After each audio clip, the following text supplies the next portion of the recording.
बच्चों, रेखा coordinate geometry में आप लोगों ने दो बिंदुओं के बीच की अंतःखंड तीन बिंदुओं की संरेखता निकालना मैंने बता दिया है और दो बिंदुओं का ढाल मैंने निकालना बता दिया है। परस्पर लंब होने का और समांतर होने का प्रतिबंध बता दिया है कि m1 बराबर m2 है तो क्या होगा, और m1 is equal to 1/m2 है तब क्या, -1/m2 है तब क्या होगा। ये चीज़ें क्लास में आपके डिस्कस हो चुकी हैं। आज हम आपको बता रहे हैं कोऑर्डिनेट में रेखा के समीकरण के विभिन्न रूप। तो पहले आपने 9th 10th में पढ़ा होगा कि समांतर x अक्ष के समांतर रेखा का समीकरण क्या होगा, y अक्ष के समांतर रेखा का समीकरण क्या होगा। मान लीजिए ये हमारा कोऑर्डिनेट है x, y और x अक्ष के समांतर यहाँ पर कोई बिंदु A जा रहा है तो रेखा का समीकरण, और y अक्ष के समांतर ये x अक्ष के समांतर रेखा है तो हम ये बोलेंगे कि इसका समीकरण होगा y बराबर a। यहाँ पर a बिंदु है y और x बराबर यहाँ 0 है और इसके समांतर रेखा का समीकरण जा रहा है तो y बराबर ये। मान लो दूसरी कोई y अक्ष के समांतर रेखा है, ध्यान दीजिएगा मैंने x अक्ष के समांतर दिया है तो समीकरण होगा, यदि रेखा x अक्ष के समांतर A बिंदु पर हो है तो समीकरण हो जाएगा y इज इक्वल टू, यदि रेखा y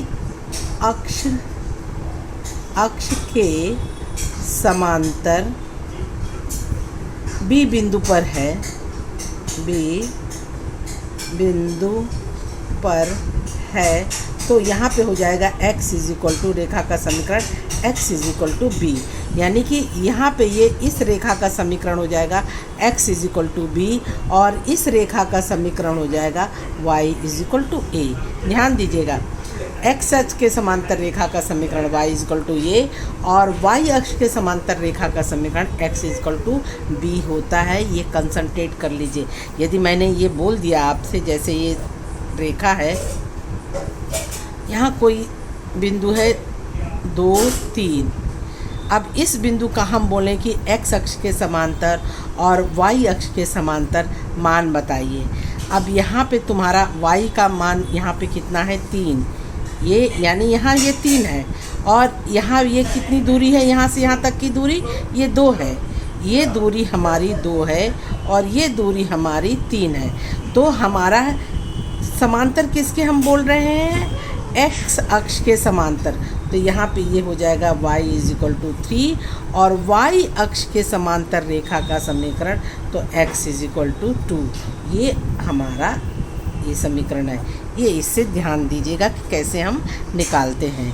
ये तुम्हारा है y अक्ष के समांतर और ये तुम्हारा है x अक्ष के समांतर रेखा का समीकरण। ठीक है, तो इसको बहुत अच्छे से सीखिएगा और ये आपको समझ में आ जाएगा। ये बहुत प्रैक्टिकल है, ये 9th 10th में भी होता है। अब आपको हम इसमें थोड़ी थोड़ी सी आगे लेके चलते हैं जो आपके कोर्स में है, जैसे कि बिंदु ढाल रूप m अगर हम आपको निकालने के लिए बोलें तो ये आपने हमेशा निकाला होगा कि y माइनस, जैसे यहाँ पे एक मेरा ये है रेखा और यहाँ पे कोई रेखा ये L गई हुई है, ये कोई रेखा हमारा L गई हुई है, एक बिंदु P है और दूसरा बिंदु यहाँ पे P0 है। ठीक है, P बिंदु का निर्देशांक XY है, P0 बिंदु का निर्देशांक X0 Y0 है। तो हम ये बोलते हैं कि इस रेखा का समीकरण निकालो। तो पहले हम इस रेखा का ढाल निकालेंगे। तो इस रेखा का ढाल m बराबर हो जाएगा y minus y0 upon x minus x0। Cross multiplication कर दीजिए तो ये हो जाएगा m into x minus x zero is equal to y minus y zero. Y को हम पहले लिखते हैं तो ये लिख सकते हैं y minus y zero is equal to m into x minus x zero. ये इस रेखा का समीकरण है जिसका ढाल हमने आपको इन दोनों बिंदुओं से निकाल लिया है। समझ में आया? तो आप बिंदु का ढाल रूप समीकरण इसे कहते हैं। अगर हम कहते हैं कि माइनस 2 5 से जाने वाली रेखा का समीकरण निकालो, यानी कि p का मान -2 5 है जिसका ढाल m बराबर 4 है। तो आप लिखेंगे y माइनस 5, ये मान रखेंगे, इज इक्वल टू m तुम्हारा कितना है, m is equal to 4 x minus 2, तो ये हो जाएगा y minus 5 is equal to 4 और ये हो जाएगा x प्लस 2। आप इसको तो और तोड़ सकते हैं, y minus 5 is equal to 4x plus 8, या आप लिख सकते हैं y minus 4x is equal to 13। ये रेखा का समीकरण ठीक, इसी ढंग से हम इसको लगाते हैं। इसके बाद हम आपको बताते हैं कि दो बिंदु रूप, अगर आपको कोई एक कोऑर्डिनेट ज्योमेट्री है और ऐसा कोई हमारा सरल रेखा L जा रहा है जिसके दो बिंदु रूप हैं, एक बिंदु नहीं है, दो बिंदु रूप है, जिसे हम कहते हैं कि अगर दो से अधिक बिंदु हैं तो सिद्ध करो कि वो समरेख है। तो इसका हम आपको बताएंगे कोऑर्डिनेट में, इसमें कैसे सॉल्व करेंगे। यदि ये P1 है और यहाँ ये P2 है, ये P1 है, ये P2 है, ये P है, तो यहाँ से यहाँ की ढाल और यहाँ से यहाँ की ढाल, हम P1 से P की ढाल और P1 से P2 की ढाल निकाल लेंगे और जो इस ढाल का मान आएगा उस रेखा का समीकरण हो जाएगा। तो हम ये कहेंगे, इसको बोलते हैं दो बिंदु रूप में रेखा का समीकरण। अब यहाँ पर मान हमारा दे दिया है x1 y1, यहाँ हमारा मान है xy और यहाँ मान हमारा x2 y2। तो हमने आपको क्या बोला है, P1 P, ये हमारा चूँकि दोनों एक ही रेखा में हैं, तीनों रेखाएं, तीनों बिंदु संरेख हैं, इसलिए P1 P is equal to हो जाएगा P1 P2। ठीक है, ये इस रेखा का ढाल बराबर यहाँ से इस रेखा का ढाल। और P1 P2 का ढाल कैसे निकालेंगे, P1 P का ढाल, यानी कि आप लिखेंगे y पहले लिखते हैं ना, y minus y1 upon x minus x1 is equal to P1 P2, यानी यहाँ लिखेंगे x2 माइनस पहले y रहता है, y2 minus y1 upon x2 minus x1, cross multiplication कर दीजिए, ये हो जाएगा y minus y1 is equal to y2 minus y1 upon x2 minus x1 और इनटू, अगर अलग ब्रैकेट में x माइनस ये x1।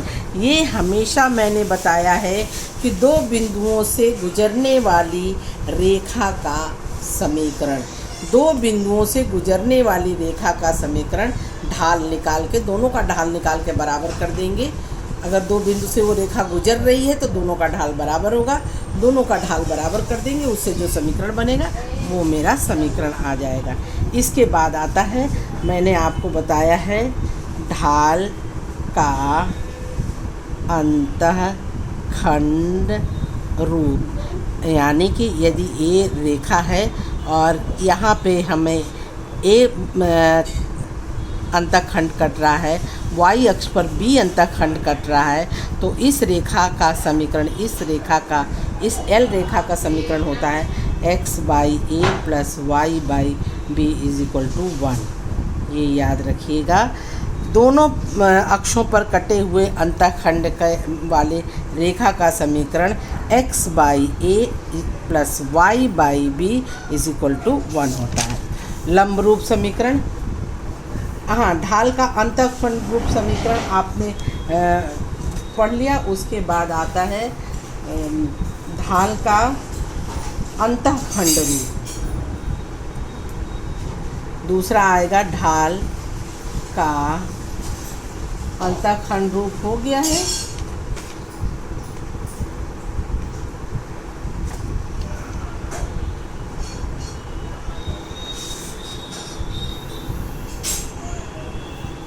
दो तरह से ढाल का अंतःखंड रूप और एक ढाल का अंतःखंड रूप। इसको मैंने कुछ और बताया था, इस समय मेरे दिमाग में नहीं आ रहा है। एक होता है y is equal to m x plus c, y is equal to m x प्रवणता रूप। ये ढाल का अंतःखंड रूप नहीं है, ये ढाल का प्रवणता रूप है। आपके बुक में कुछ ऐसा नहीं दिया है, आप अच्छी तरह से जान लीजिएगा। ये ढाल का अंतःखंड रूप है, ये ढाल का अंतःखंड रूप है। और ये दूसरा आपका ढाल का प्रवणता रूप है, जहाँ m प्रवणता है, y is equal to m x plus c.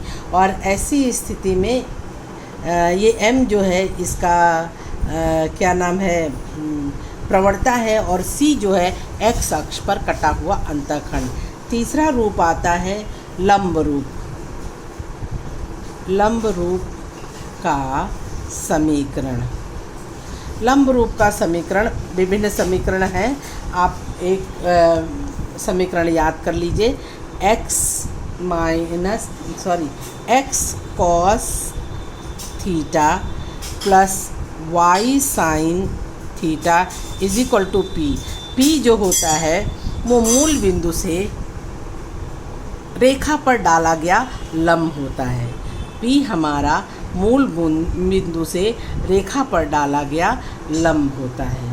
और इसके बाद आता है हमारा, हमको संरेख सिद्ध करना। शायद आपके बुक में है या नहीं है। यदि 3 बिंदु संरेख हैं, ढाल दी हुई है, 3 बिंदु संरेख हैं, तो इसकी ढाल बराबर होनी चाहिए। यानी यदि P1 P और P2 है, तो P1 P की ढाल P1 P2 की ढाल के बराबर होनी चाहिए। यानी P1 P की ढाल बराबर P1 P2 की ढाल यदि है, तो हम कहेंगे कि P1 P2 रेखा संरेख है। ये भी ढाल से आपको सिद्ध करने के लिए आता है। संरेख के लिए आपने क्षेत्रफल 0 निकाला है। अब इसका एक तरीका आप ये भी सिद्ध करते हैं कि इन दोनों का ढाल बराबर, इन दोनों का ढाल यदि बराबर आता है, तो हम कहेंगे कि ये रेखा संरेख है। अब इस पर हम कुछ आपको सवाल, चलिए पहले इसको सीख लीजिए, फिर कल इस पर सवाल लगाते हैं।